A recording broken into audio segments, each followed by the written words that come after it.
This is the L2C Media Network. And if you give us a few moments, we'll have a good show tonight. I don't know where our guy Steve is, but you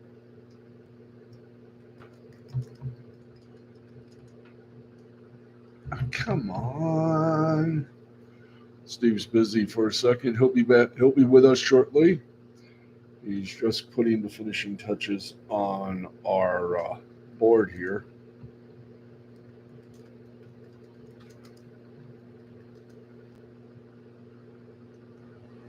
Hmm. Yeah, it got me a little problem. I think maybe I destroyed all my teeth. I'm not sure anymore. And again, I just think I gotta go see a dentist.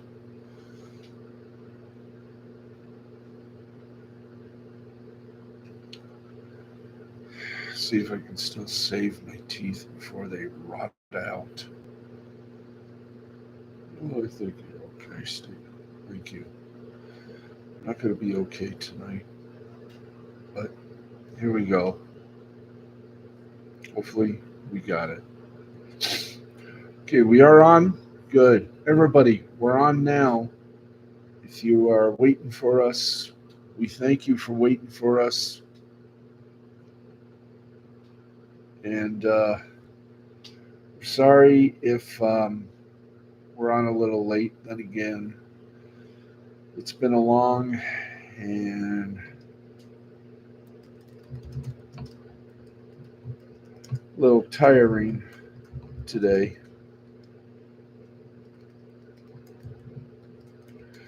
Tomorrow, I don't know if it's going to be any better.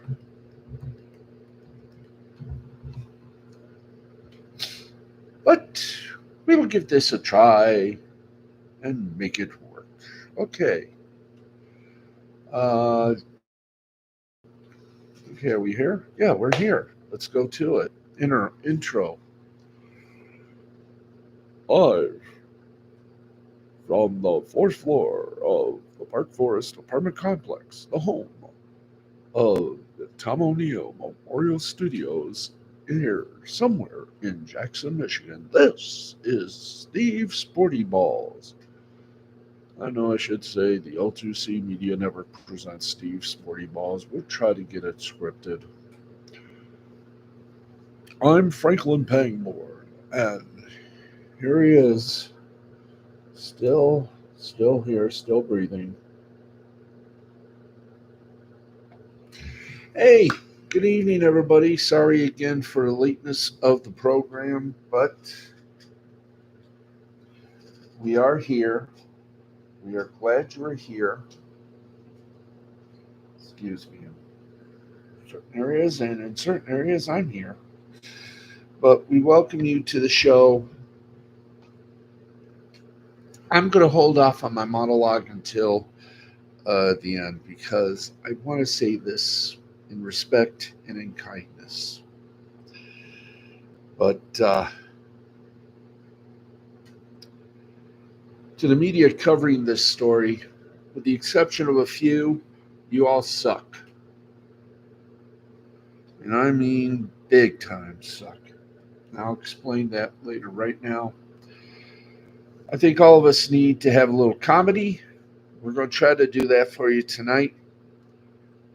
Let the sporty balls begin. It is a very, goody. I saved myself. Okay. It's a very light edition of our little broadcast, but nonetheless, it's a good show. Maybe until the end, but we're going to do it anyway. So here we go. Today, the Major League Baseball draft history was made and laid to the side. Major League Baseball's amateur draft kicked off on Sunday night. The 3-day, 20-round event was initiated by the Cleveland Guardians, who made the number one pick for the first time in franchise history. The Guardians previously made the number two pick on 5 separate occasions, and the Guardians chose Oregon State's second baseman Travis Bazzana player they were linked to dating back to the spring.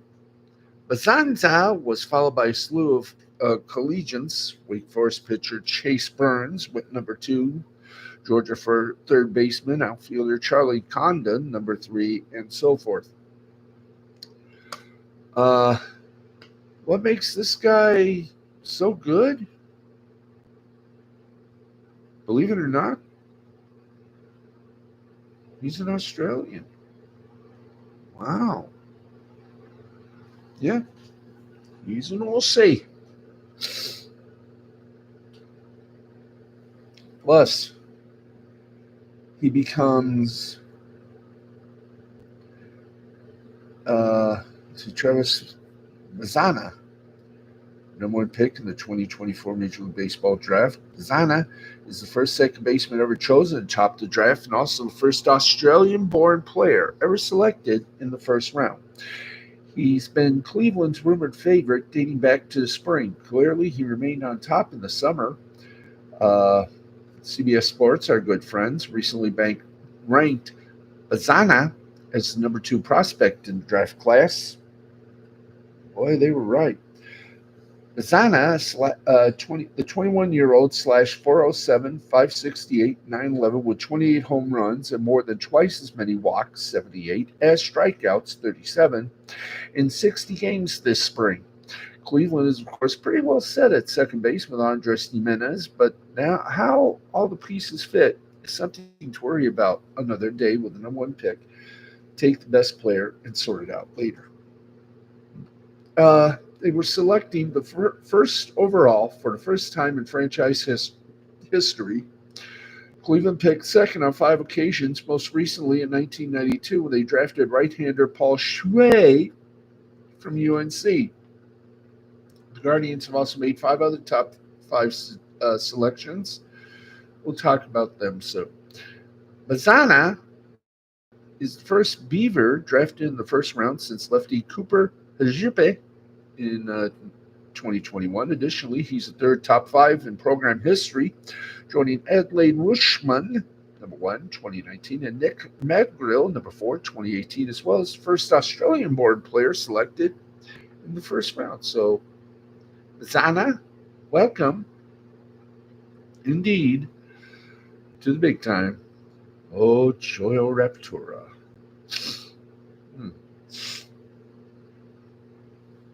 Excuse me, got to do something. Miami Marlins reserve outfielder Dane Myers is likely facing a lengthy absence after he suffered a fractured ankle on Saturday. Myers told reporters Sunday that he suffered the injury when he kicked the clubhouse door in frustration after being ejected from his team's eventual 10-6 loss to the Cincinnati Reds a day earlier.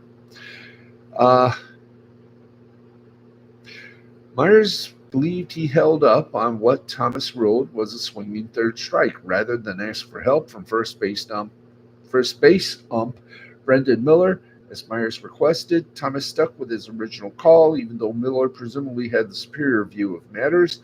That displeased Myers to the extreme, and grievances, plus the heave-ho followed, in Myers' own words, it prompted him to kick a door back in the visitors' clubhouse to break his own ankle. Well, according to the Miami Herald's Craig Mish, Myers is likely facing an absence of 6 to 8 weeks. That means probably most of the season. This season, the 28-year-old had been productive in very limited action for Miami in 40 games and 95 plate appearances. Thank you. Can we get the words back on? Thank you. He slashed 265, 337, and 442 with 2 homers, 5 stolen bases, and time spent at all 3 outfield positions. Given Miami's struggles on offense, the loss of any useful hitter, even a lightly used one like Myers, is definitely a blow. The Marlins, 1 season removed from Supply's playoff berth, remain mired in last place in the National League East and are likely positioned to be sellers leading up to the July 30th trade deadline. We are now on MLB's All-Star break, which means we'll probably won't have much in the minors, but you never know. Anyway, let's keep going and going and going and going. So here we go. Spain have been crowned Euro champions for a record fourth time, thanks to a 2-1 win over England in Berlin on Sunday for La Roja's fourth Euro crown, one more than host nation Germany. Nico Williams opened the scoring minutes into the second half after being teed up by Lamine Yamal, and just after the Spanish had seen key man Rodri substituted through injury. One of the two key saves from Jordan Pickford denied Yamal what would have been the goal to make it 2-0, and it looked costly when Cole Palmer stroked home just minutes after coming out on at Olympia Stadium. A second Pickford stop to keep Yamal out looked like it would help the Three Lions turn to tie, as Gareth Southgate's unexpected changes appeared to be changing the game. However, Luis de la Fuente watched his Spanish side deliver a sucker punch as Marc Cucurella's low ball in was attacked by another substitute, Mikel Oyarzabal, who prodded beyond Pickford to restore the Spanish lead. There were further drama as the scramble, while England sought equalizer, saw Danny Olmo head off his own line to keep the Spaniards ahead, and it was enough in the German capital. Spain now have four Henri Delouin trophies to their name. This is their third since 2008, meaning that three of the last five have gone to La Roja. As for England, that's two consecutive final defeats, and it comes with a feeling that some of Southgate's side will not be there for the next one, which could also apply to the English tactician himself. The Spanish triumph ends the summer tournament, which had its moments, but was without a true rival to De La Fuente's men in terms of the convincing nature of their success. The English were fortunate to get so far after quite an average campaign, which only truly came alive in the knockout phase. Okay, boys and girls, let's get going here. They got Copa America, the finals, finally underway. They were delayed a little bit. After the gates at Hard Rock Stadium were breached by fans without tickets before the match, local police had to get involved in removing fans without tickets from the stadium. Kickoff was pushed back 30 minutes. The stadium was in lockdown as they looked to get fans safely in the stadium, but with the heat and congestion at the gates, this is becoming a concerning scene in Miami. Oh boy. Right now, as we return, it is the half, and Argentina and Colombia are at the half with nothing to show for it.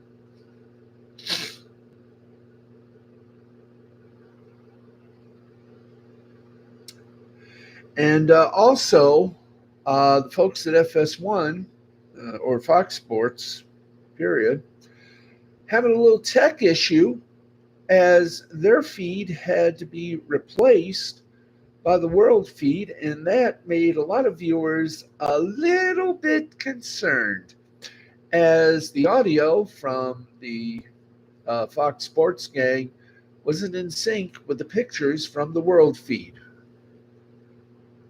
Oh boy, it's been a fun night, hasn't it? Yes, it has. Fox is doing okay, but still, they got their problems. Hopefully their problems sync up for the second half. We'll give you the score. Can we give them the score right now, as a matter of fact? Yeah, let's give them the score right now of the Copa America. Do we have it? Do we have it, guys? Do we have it? Do we have it? Do we have it? Come on. Where are those scores? Where are those, guys? Come on. We got to have the scores of the soccer. That's what we got to have. Okay, we're going to get you. We're going to get to you, folks. Just hang with us here. We also got some media chutzpah, some sports media chutzpah, and everything else. Plus, if it's Sunday, and it is, it's our winner of the week. And this is Proud Plus. I'm going to end the show tonight with a little commentary, the Baxalog, if you will. I know it's, thank you, life score. I know it's a little strange, but I must do it because it would make me feel a little bit better. Because let's face it, this weekend, I think I can say it with a little humbleness. We all got our humbles. Right now, at the half, Argentina and Colombia are tied at goose eggs. By the way, the Spain-England score for the Euro 2-1. Spain wins. And oh yes, we're checking around to see if there's any other games afoot, about, and about. In the Premier League in Canada, Forge beat Pacific 2-1 in the Canadian Soccer League. Toronto over Serbian White Eagles 2-1. That's the only score we got. The other games are going to be a little later, or they haven't reported in yet. Oh, jolly well. Oh dear. In the A1 Semi-Pro League, Malaysia beat Gombak 4-2. And in MLS Next Pro, FC Cincinnati defeated FC Toronto, numero dos, 2-1. New York City Football Club the second beat the Chicago Fire Football Club the second, 2-0. Orlando and Inter Miami ended up in a 1-1 tie, but Orlando won on penalty kicks. Tacoma over Vancouver 4-1. Atlanta and Columbus ended in a 2-2 tie, but penalty kicks gave the win to Atlanta. Also, San Jose defeated Kansas City 2-0. Games still going on right now. Both are at the 18-minute mark. Colorado leads North Texas 1-0, and Ventura leads Los Angeles 1-0. Portland and Real Monarchs Salt Lake City don't start until about later on.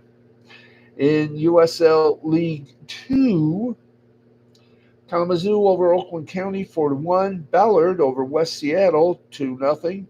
Midlands over Capital 1-0.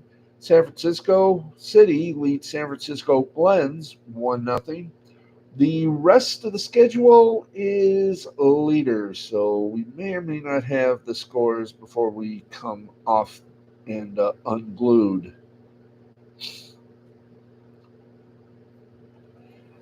In tennis, Wimbledon action. In the men's singles, Carlos Alcaraz defeated Novak Djokovic for his second men's title in a row. Straight sets, let's just put it this way, all sets, 6-2, 6-2, 7-6, and in the tie, 7-4. So there you go in the mixed doubles. Su Wei Si and Jan Zielinski beat the team of Santiago Gonzalez and Juliana Olmos in straight sets, 6-4, 6-2. Or if you're looking at it the other way, 4-6, 2-4. No, 4-6, 2-6. Yow. Yao Ming. Okay, so we'll get to more of the scores in a bit. It's time right now. We are in a little bit of a light sports cast. Here is why. The Major League Baseball is on their break.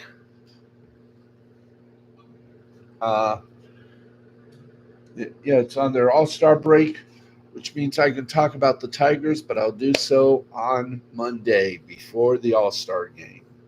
Or maybe I should do it Tuesday after the All-Star game because, as you know, we do have to bow to the bigger events on the time of our airing. So we will be on the air following the All-Star game on Tuesday. Should be interesting to find out What the hell is going on? Hmm. Are you ready? I am ready. Yes, I'm ready, ready, ready. Okay, let's oh, there it is. Hi there. Let's continue with our news, brief news glimpses. Then we'll get rid of more news and then uh, get you all together now for the crescendo. Yes, we're going to crescendo here. Okay, here we go. In the beginning of the month, Optimum Internet had a fallout with Diamond Sports Group, the owners of Bally Sports Net. Because of that, Bally Sports Southwest, the exclusive TV rights holder of the Texas Rangers, was removed from the service. Diamond Sports Group filed for bankruptcy in 2023, but made an agreement to stream Ranger games for the 2024 season. Optimum states that it remained open to negotiation with Bally parent company Diamond Sports, but, quote, despite all this, they, Diamond Sports Group, still demand excessive fees to carry their channels, end quote. It's a significant concern for Texas Rangers ownership group because of a drop in television revenue due to the prevention of fan viewership. Glenn Pickett, Texas Rangers minority owner, said, quote, well, we're working on it very hard and we will have something resolved. I think before the end of the year, we're going to have to finish this season first. And before next season starts, I really firmly believe we're going to have a better deal for the fans. I'm frustrated like everybody. End quote. The Dallas Stars concluded their relationship with Bally after the NHL season. It'll take a while before the Rangers do the same unless Diamond Sports Group pulls out early. What this means is, oh, it's all going to be down here. Oh, yes, indeed. A little update on the health of our friend Mr. Jim Ross, the Hall of Famer for WWE, who currently calls the AEW home. He's been dealing with health issues that have kept him sidelined for the better part of last year and this year. He revealed on social media that he just underwent wrist surgery and will be continuing to heal up. Ross was at the commentary desk for the main event of AEW Forbidden Door, which featured Swerve Strickland successfully defending the world title against Will Ospreay. And our prayers go with him.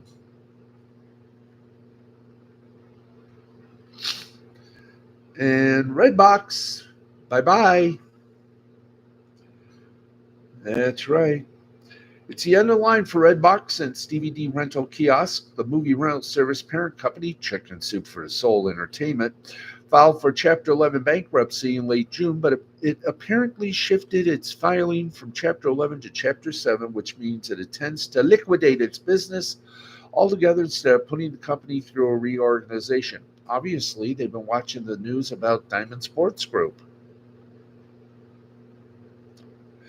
According to Deadline, the company was initially looking to raise funds by selling some assets and keeping around 100 employees. However, in the end, it decided that the best course of action was to let all 1,000 Redbox employees go and to shut down all 24,000 kiosks.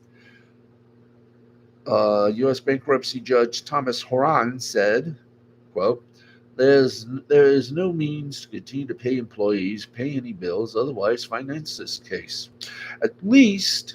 There's at least the possibility of misappropriation of funds that were held in trust for employees.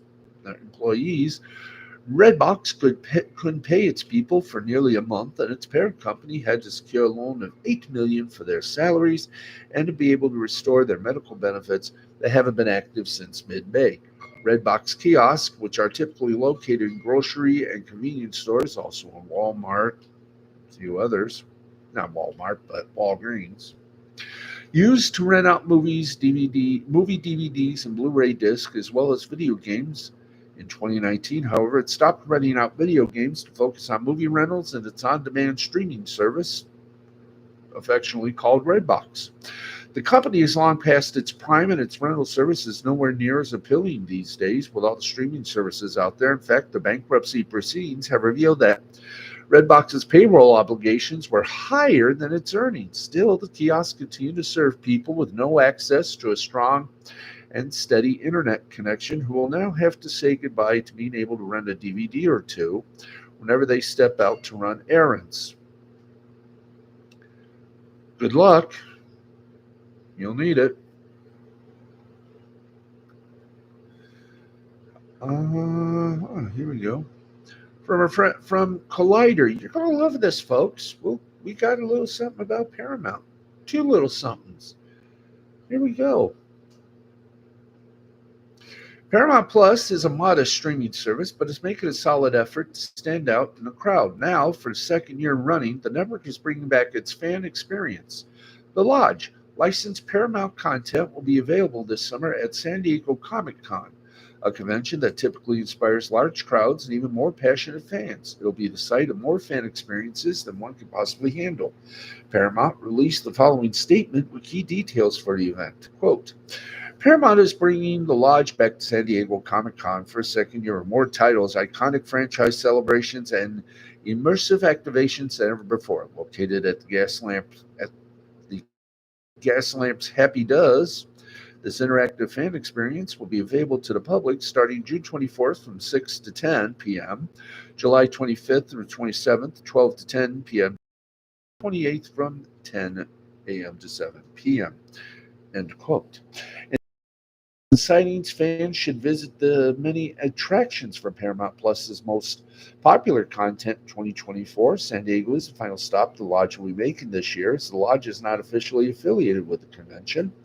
A San Diego Comic Con badge will not be required to enter the attraction. There are more than enough properties to go around the exciting venture. For those interested in a more tactile experience, both Teenage Mutant Ninja Turtles and Tulsa King have tantalizing treats. It wouldn't be a trip to New York without pizza, and fans can enter a Teenage Mutant Ninja Turtle themed restaurant decked out in turtle themed art. For a more adult adventure, check out the Tulsa King Saloon that serves drinks inspired by the show. Fans should also be prepared for embarrassment of wealth when it comes to the Lodge's planned events. Popular franchises such as Star Trek, Criminal Minds Evolution, Teenage Mutant Ninja Turtles, and Tulsa King will have their respective attractions.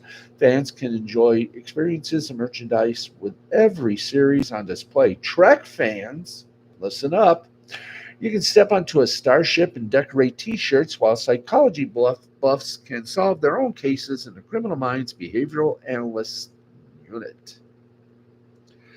And there you go.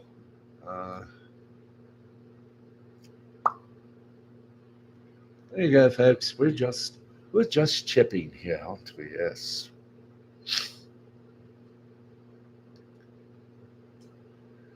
Here we go.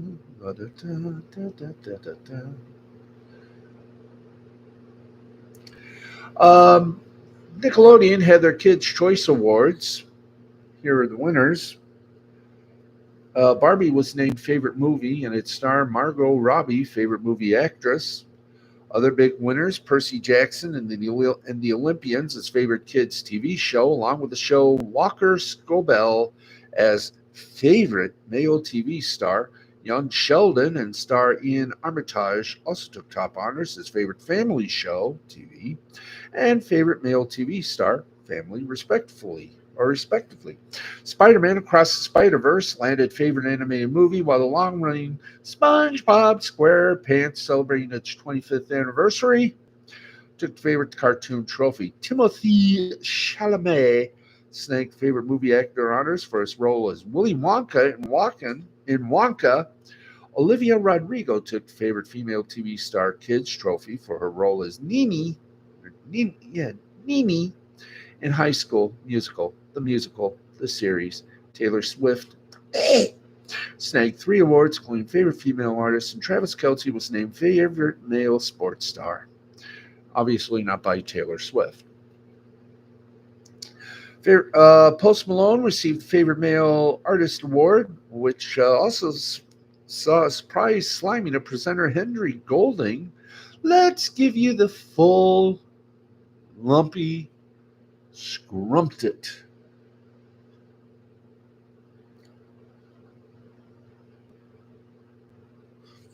Shall we? Let's do that. Favorite. Here are the Kids' Choice Awards 2024 winners. For television, favorite kids show, Percy Jackson and the Olympians. Favorite family show was Young Sheldon. Reality show, America's Got Talent. Favorite cartoon, gee, I wonder who that is. SpongeBob SquarePants, yes. Favorite female star kids, Olivia Rodrigo. Favorite male star kids, Walter Scobell.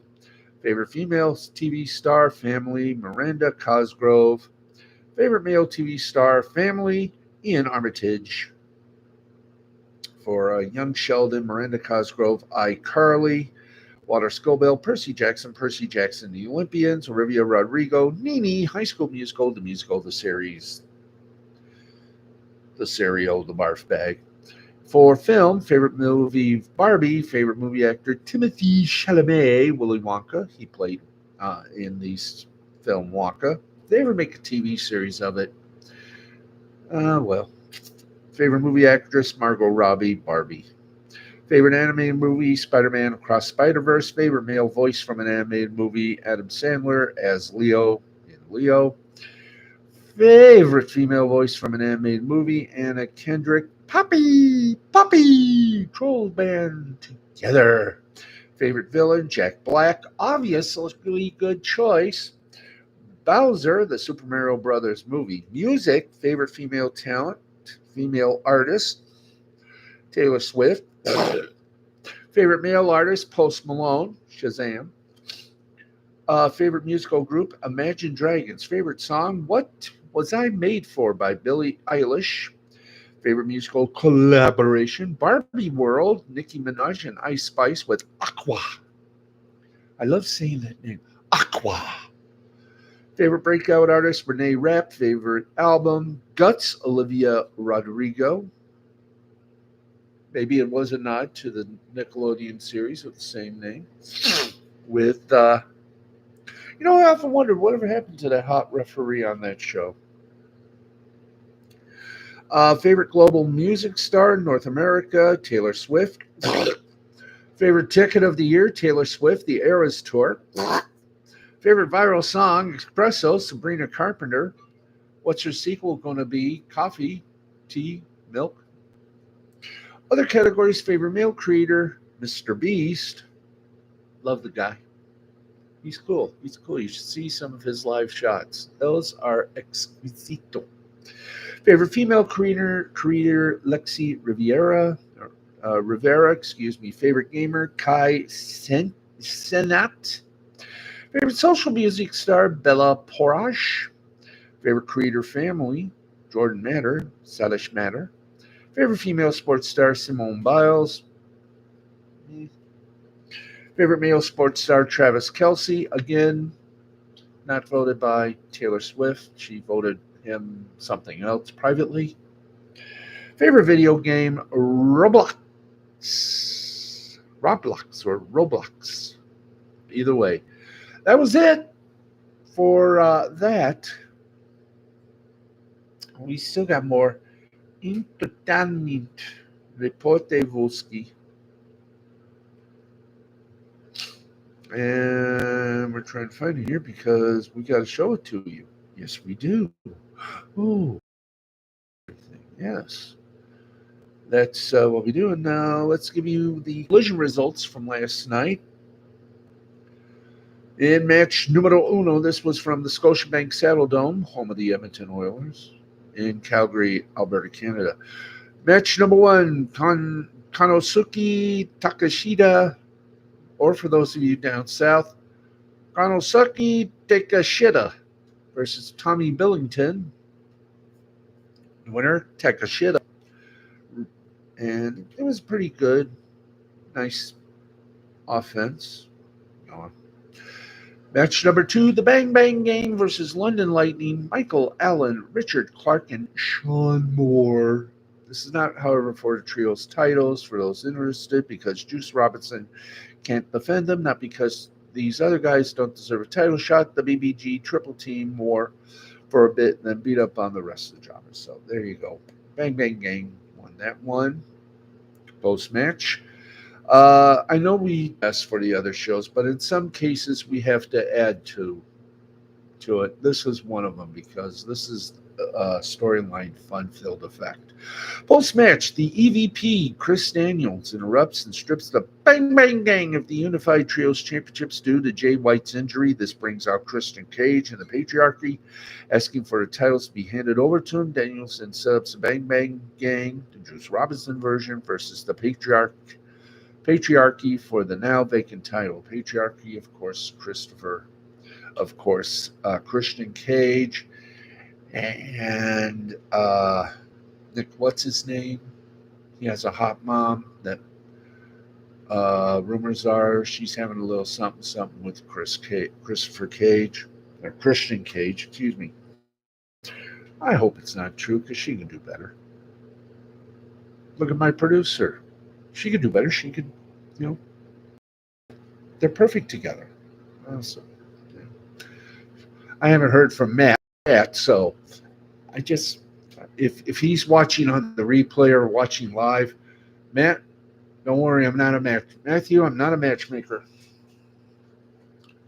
Look at my world. Anyway, Ring of Honor, match 3. Ring of Honor World Heavyweight Champion, number 1 contender, Roderick Strong with the Kingdom versus Dalton Castle with the Outrunners. Winner was, of course, Roderick Strong.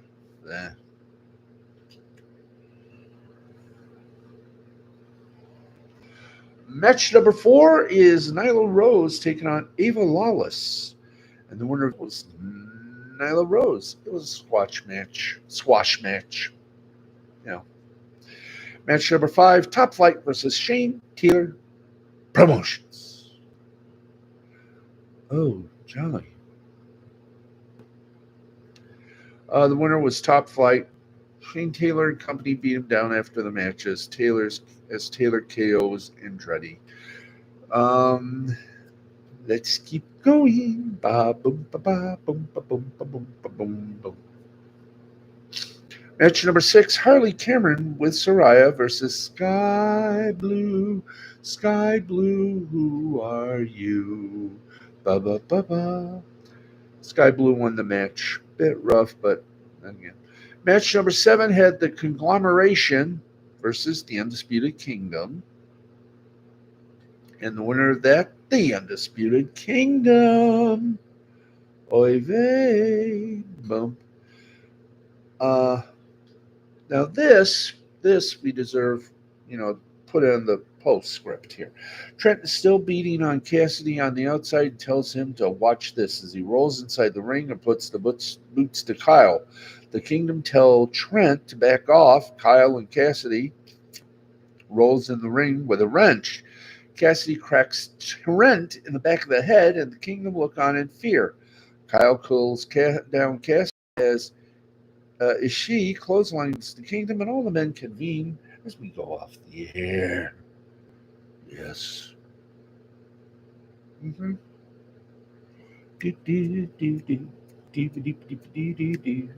Yes. There you go. So I have a feeling there's going to be a match on Dynamite between Trent and Orange Cassidy where the rules are thrown out. Oh dear.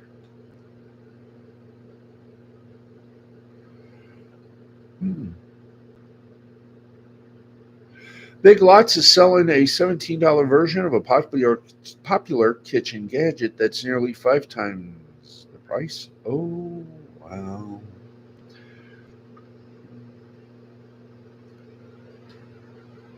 And the man who was once mayor and hero of the city of New York on 9/11 is now bankrupt and poor. There you go.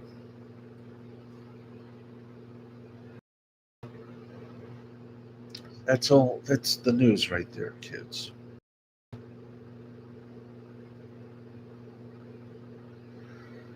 Okay, now.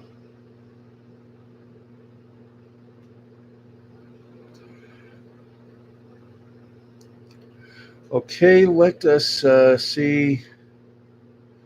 Let's go to another thing before we hit up to our scoreboard. New Skydance Paramount logo.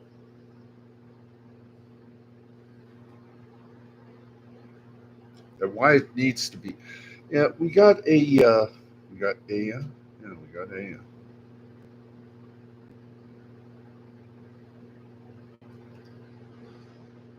Oh Lord, oh, now I don't.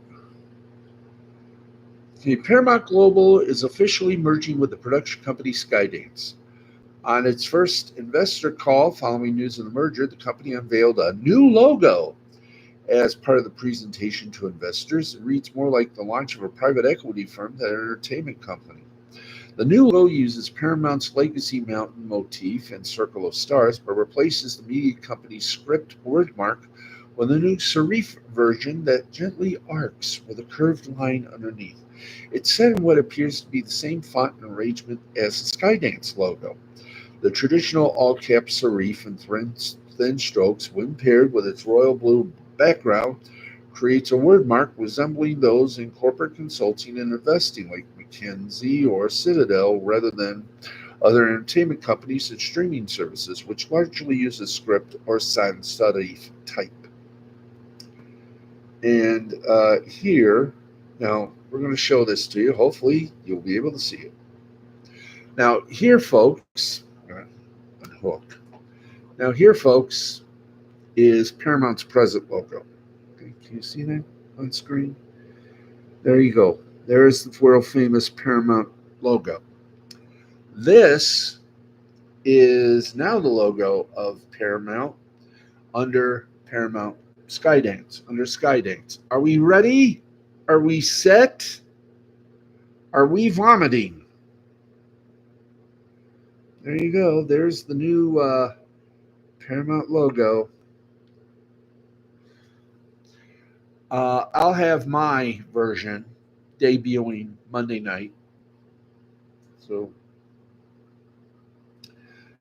and of course, there's Skydance. So, folks, you got. I hate this. I rather have this. But I'll show you my logo tomorrow. I'll show you the logo I would do for Paramount Skydance. So there you go. You got to see it. It sucks, and hopefully it's only a placement.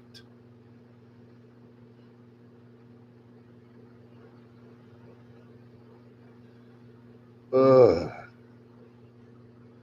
It sucks among borders. I'm sorry, but it does.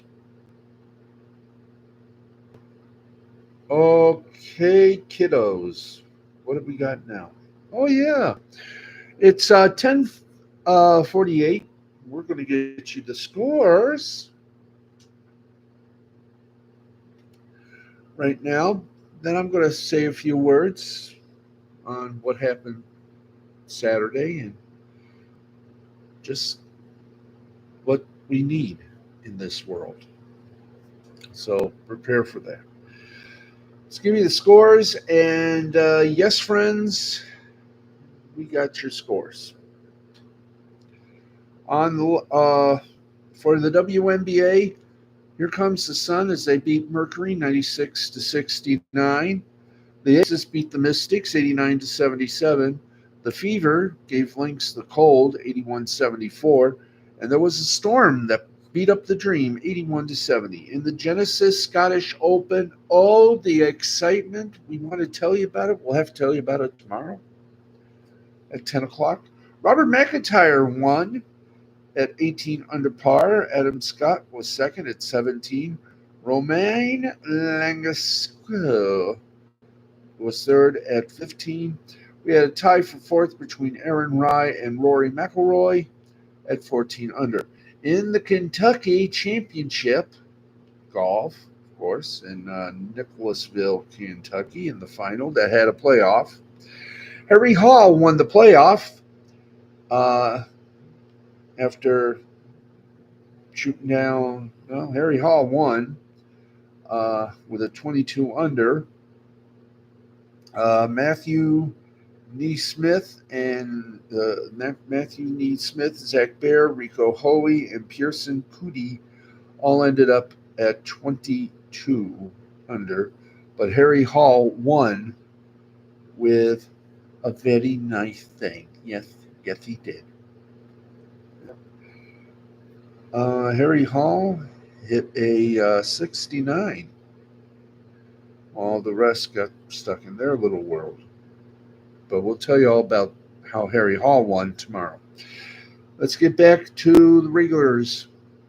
For our Major League Baseball before the All Star brochette, Orioles beat the Yankees 6-5. Red Sox beat the Royals 5-4. Athletics beat the Phillies 18-3.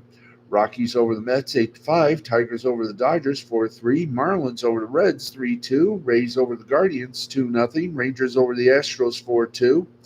Pirates over the White Sox 9-4. Brewers over the Nationals 9-3. Cubs over the Cardinals 8-3. Giants over the Twins 3-2.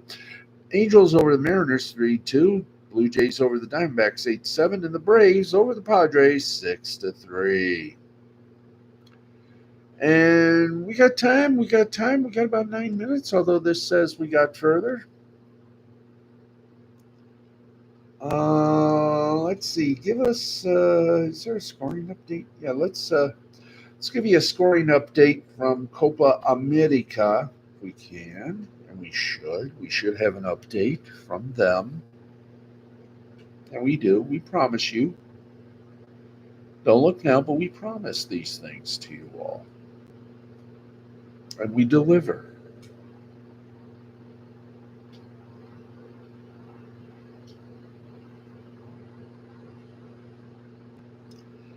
And let's see some scores, guys. On the 63rd minute, Argentina and Colombia are still knotted at goose eggs. Okay, and do we have any basketball? We should. Yeah, we got some basketball. The Big Three had their games. Biovec defeated the Ball Hogs 50-33. Three's Company defeated the Triplets 50-42. Enemies defeated Killer Threes 50-41. Trilogy over the Ghost Ballers 50-40.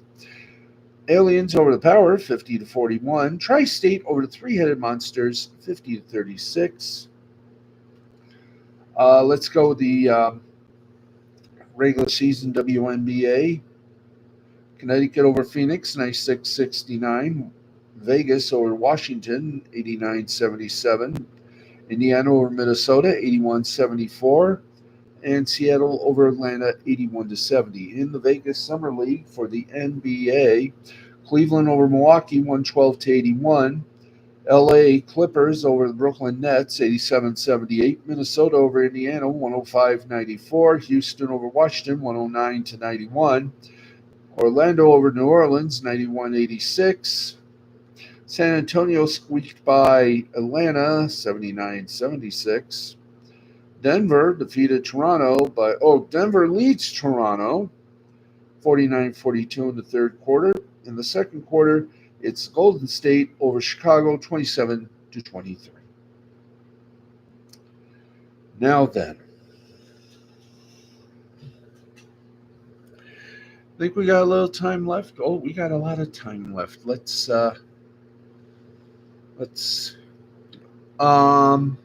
Ryan Blaney won the NASCAR Cup Series. What's it called? Yeah, won the NASCAR Cup Series. I'm trying to find the scriptoid. The other one. The other one, guys. The other one. Grab. The Great American Gateway 400 was won by Ryan Blaney with Denny Hamlin in second and Alec Bowman in third.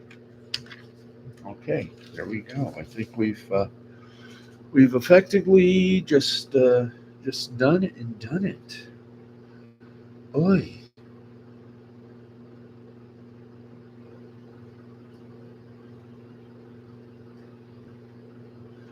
Okay. Yeah, we got we're in the 50s. Yep. We got about 9 minutes in totes. Actually,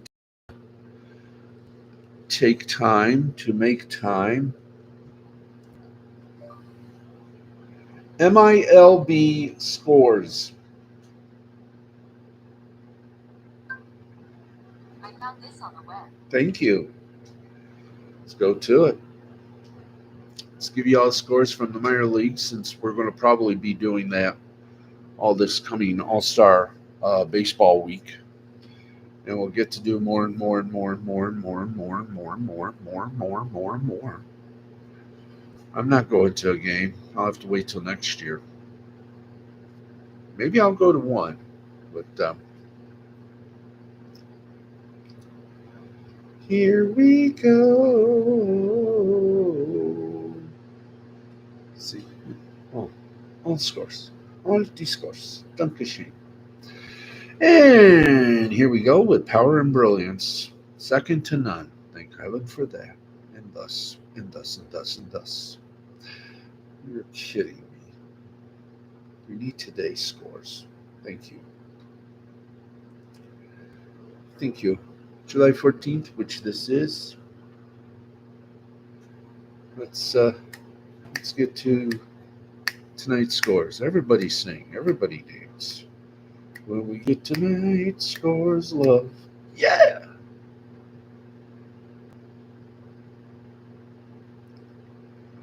Polka, polka, polka, polka, polka, polka, polka, polka.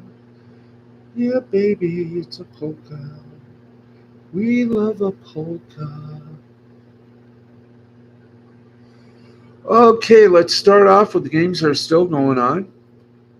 Bottom of the ninth inning, Vancouver leads Eugene 7-3. Top of the eighth, Modesto over Inland Empire 9-5. Bottom of the sixth, Rancho Cucamonga over Stockton 10-2. Now the finals. Palm Beach over Clearwater 8-0. Tampa over Dunedin 9-5. What a way to make a living. In 12 innings, Bradenton over Jupiter 6-5. Daytona beat Fort Myers 6-3. St. Lucie blanked Lakeland 17-0. Detroit's not go like that. Greenville over Rome 2-0. Bowie over Altoona over Bowie 5-3. Salem over Down East 2-1. The Lansing Lugnuts beat Lake County 6-4. Brooklyn blanked Wilmington 5-0.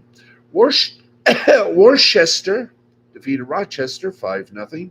Jersey Shore over Hudson Valley PTA 5-3. Final in 7 innings, South Bend over Daytona 7-0. Scranton beat Syracuse 3-2. Jacksonville outdid Gwinnett 2-1.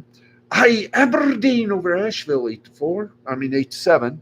Fort Wayne over Great Lakes, the Loonies 7-4. Buffalo over Lehigh Valley 1-0. Louisville over St. Paul 9-4. What a way not to make a living. Hartford over Portland 5-4. Carolina over Fredericksburg 7-4.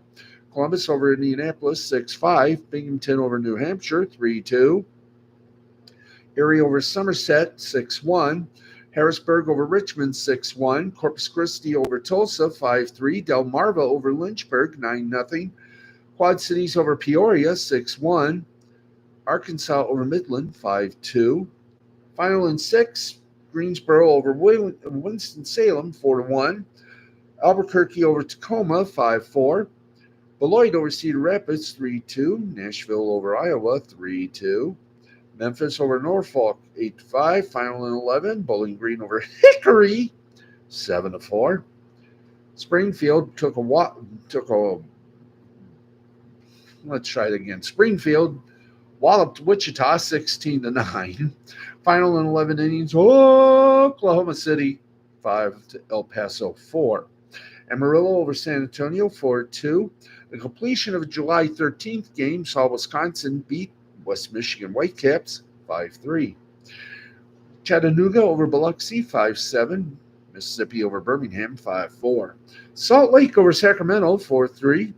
Hillsboro over Tri-City 10-8. Final in 10. Spokane over Everett 9-8. Fresno over Lake Elsinore 3-0. Tennessee burnt some biscuits 9-0. Yep, Tennessee beat the Biscuits of Montgomery. Charlotte beat Durham 9-5. No one still found the panties. Augusta over Fayetteville 5-3. Rocket City over Pensacola 4-3. Reading fundamentally beat Akron 7-4. Omaha defeated Toledo, so did Michigan 6-3. Myrtle Beach defeated Kannapolis 6-4. Frisco was a friend of mine, beat Northwest Arkansas, or Arkansas if you prefer, 7-6. Vegas baby beat Sugarland 9-4. San Jose over Vizela, the onion capital of the universe, 6-1.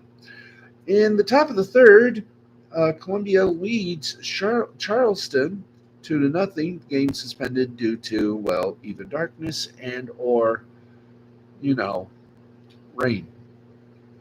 West Michigan versus Wisconsin was canceled due to rain. And Round Rock was also canceled. Round Rock and Reno, they were canceled due to wet grounds. There's your scores. And now, time for my commentary. And I'm just going to say it point blank.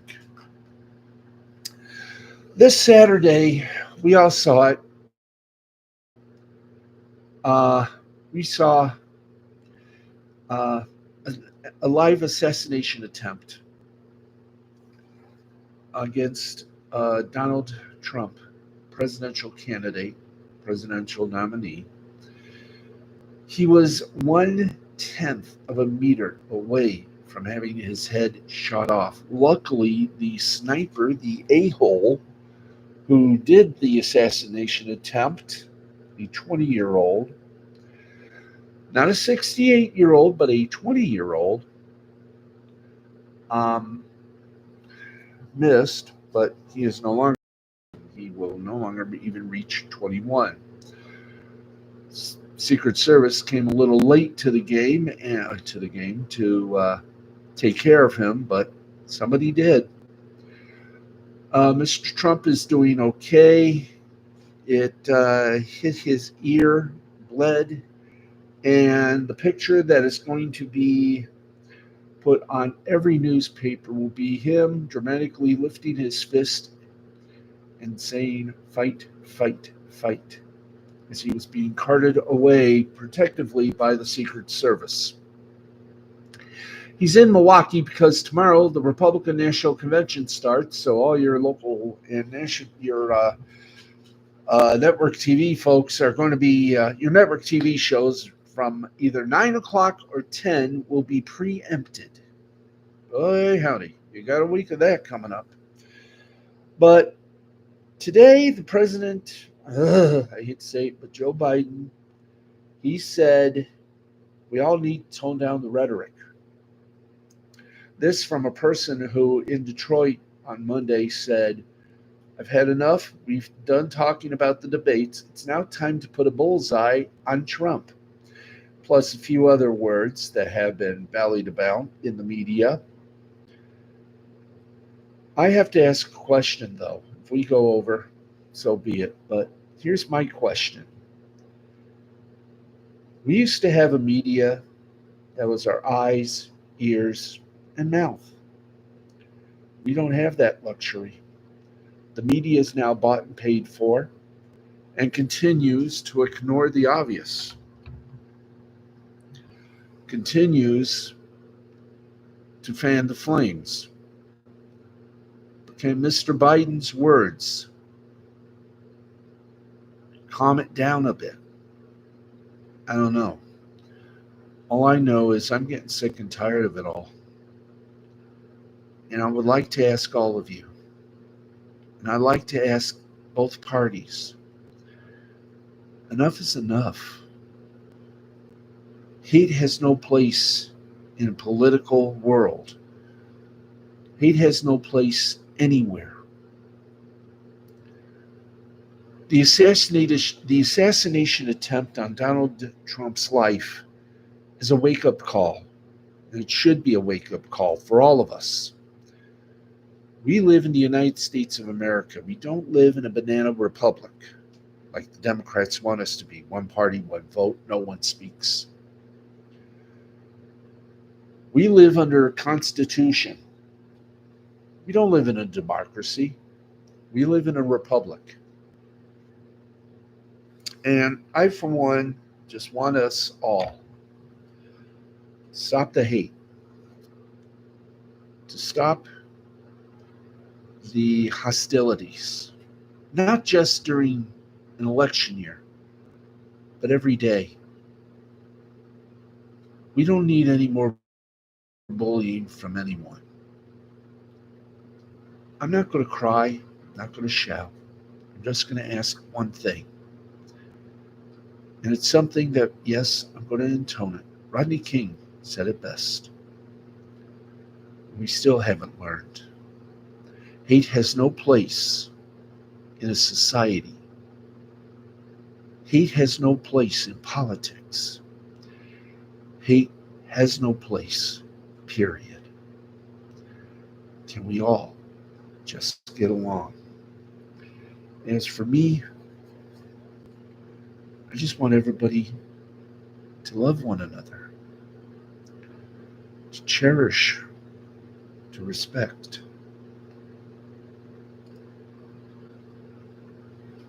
I hope in certain cases, I hope we can look each other in the mirror and say, I've had enough. Go outside and scream at the top of your lungs. I've had enough of the hostilities. I've had enough of the anger. I've had enough of the rhetoric. A human being died protecting his family because of this fool. And I'm talking the sniper. Donald Trump almost lost his life if he had just turned around a little late. But the media don't give a shit. They don't care. Win or lose, Donald Trump will be just another sideshow freak for the media. For MSNBC, CNN, for CBS, NBC, and ABC News, who forgot that they're supposed to be our voices, not theirs, not the Democrats or Republicans, our voices. Independent, neutral, and above all, accurate. Demanding answers to questions. Not demanding a president be shot or have a bullseye put on him. Not demanding that a president be arrested and put in prison for things he never did. If he did, then that's for the courts and for a jury to decide. Not a media who's so in bed with a party that they're the sluts, and the president, Congress, House, Senate are their pimps. What happened to the old days with Chet Huntley, David Brinkley, Walter Cronkite, Frank Reynolds? I can tell you this right now. If they were amongst today's media,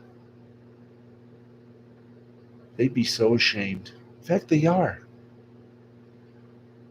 So all I'm going to say is this. Let's stop the hate. Let's stop the divisiveness. Let's stop the anger. Not just in a political season, but for every day of our lives. We must embrace the life we live because we only got that one life. To the gentleman who lost his life protecting his family, we send our grief, we send our sympathies, we send our respects to his family, and remember him as a hero. Because believe it or not, he gave his life to protect Donald Trump. To the Secret Service, you got some answers to our questions. You You got a lot of explaining to do. Why were you late on the call? Why were you late on the shooting? Some of them were right on time, and I applaud that. Also, if I can, I know we're running late.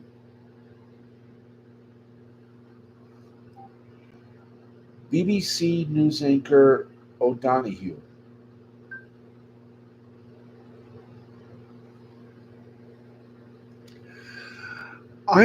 We are now going to do something every Sunday. It's called our winner of the week. And today our winner of the week is BBC Washington correspondent Gary O'Donoghue, who reported on the assassination. He interviewed the he interviewed uh,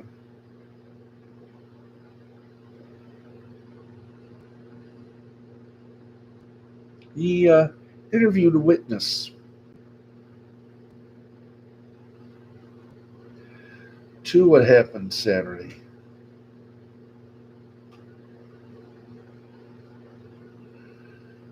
And what makes him different is simple. You see, Mr. O'Donoghue has been blind since being a child.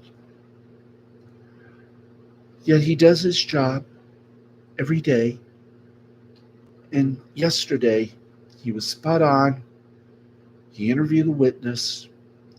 He's been getting a lot of praise. And tonight, he is our first winner of the week. To you, sir, we salute you. We thank you.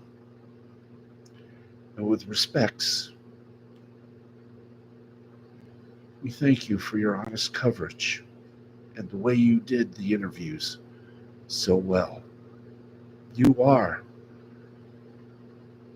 just you are more than you say,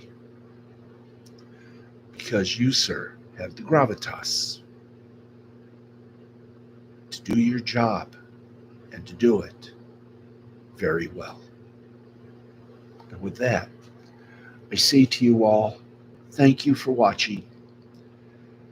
We usually end with little verbal credits, but tonight I speak on behalf of our producer, Matthew Nichols, the wizard, and in some cases, Jaden had to do that. I'm sorry, Jay. You're one of the best.